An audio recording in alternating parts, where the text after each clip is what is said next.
Hello everyone, and welcome to our quick little painting of a hyacinth flower. I'm Cynthia Miller, and this is a watercoloring tutorial that we're doing on this beautiful blue-violet flower. Now, this design is a little bit different. I've used lots of tiny little flowers, and when you look at different hyacinths, they all tend to be a little bit bigger in flowers. I'm just showing you my essential oil there that I use to help me come into the moment. It's called Balance. It's a blend, and it smells like the outdoors. Beautiful cypress trees, and this helps me to be here right now. And I think that that's, one thing I find really important for you to just watch this video and then tackle it the second time around. So just being very relaxed as you watch. We're using, as I mentioned, a blue violet, and this is a number 6 brush. It's just sort of my medium-sized brush. It holds water, it holds lots of pigment. And what I've done here is just add a little bit of water to the area that the flower covers. And now I'm adding a little bit darker layer. And you may want to have your layers dry or sort of semi-dry in between applying each layer. And what we're going to do here is just give it a real sort of mottled look with the different layers. And I take my smaller brush and I start to pull up different places where it's already light. And I create little shapes of petals. And it doesn't have to be a perfect flower, but I pick up where the paint is already light. And I do this for quite some time. I sort of play around with it. I move the paint around. The paper is still a touch wet. And as you can see, there's different textures to it. And I'm just going to show you the picture up close, the finished picture, so you can have a look. So just showing you the details here. The lighter petals are where I've picked up the pigment with my brush. The pigment is the color in the watercolor. And so I've picked it up, brushed it off on my towel, and made the dimensions that way. So that is what we are working towards with this one color and different variations depending on how much water you put in the color to create these layers. So I'm just continuously adding and taking away, making those little flowers seem as if they belong to the next one, and just sort of keeping it all looking connected. And as I go around the outside of that shape, I also put a few little curved lines to make it look like there is petals that are sort of sticking out beyond the shape of the bulb. And here I'm giving you a close-up of the outside of the shape of the flower. So pay attention to the right-hand side, how jagged and little swoops of watercolor that go up and out and make it look like the sides of flowers. So just continuing around the different areas of the flower and pulling off the pigment as I go. You can sort of move your brush around in those different angles to make those tiny little petals. So we're just picking up the paint in the shape of petals is really what we're doing.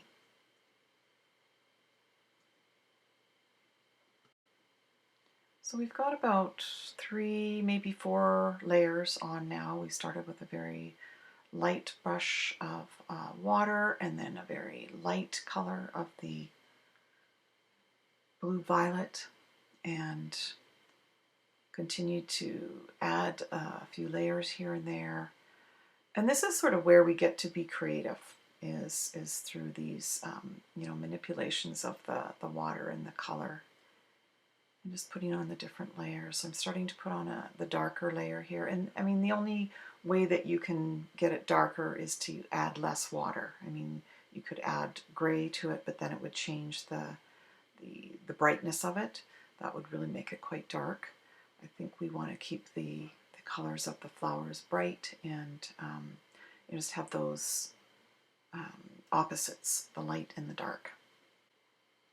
So here I've added another layer. I'm just going around the outside again, and this is on the left and the top, and just focusing on putting some shadows in between the petals that I've already made light. If you look at a photo of a hyacinth, you'll see that the little petals have tiny little lines that go out to the end of the petal. And you want to just continue to mimic that. And really there's not a whole lot more that I can say except to sort of work away at it. This is a very quick little video to show you how to get started and make your own, but really it's putting in the different layers of the petals and then making those shapes work for you. So, you know, I've talked about using different kinds of brushes. You could use one that's definitely round on the end to make those little curves, and a smaller one, obviously. This is 0, I believe, to 2. So, you know, a lot of times it just depends on your skill, your ability, and what brush feels right for you, whatever your level of skill is. And you know, I think we learn through experiences, so that's really what we're doing here, is trying to help you to be creative, to put these layers on. Once you start putting on the darker layers, after putting several layers of lighter shades, you'll notice that it really does come alive. And you know, this one's sort of a hard one to not overwork, but once you get to that place where you're happy with how it looks, definitely then leave it and we'll do the leaves. So I'm using a color for the leaves that really has that fresh, vibrant look to it. I'm using a no-name green, but I also have a sap green that I like, and the no-name is a little bit brighter, so I've mixed those two together because you want that fresh, juicy leaf, you know, that these bulbs usually have. Tulips and hyacinth and these flowers that come from bulbs have really, it's almost like you can see the water that they're holding, and I think that's why they last so long, because they have this ability to hold the water that sustains the flower. But really just following the drawing of these big, fat, luscious leaves, and once I get the first layer of the light green on, I start to sort of blend in the highlights on the top of the leaves, and of course the stem is there as well, but just sort of figuring out where I want the darker bits of the leaf to show and how I want it to look as far as the folds in the leaves go as well. So I'll give you a close-up here. Okay, so notice the stem, different layers. Notice the highlights of the leaves. Notice the dark pieces that go into the center. And just really let yourself see the different shades.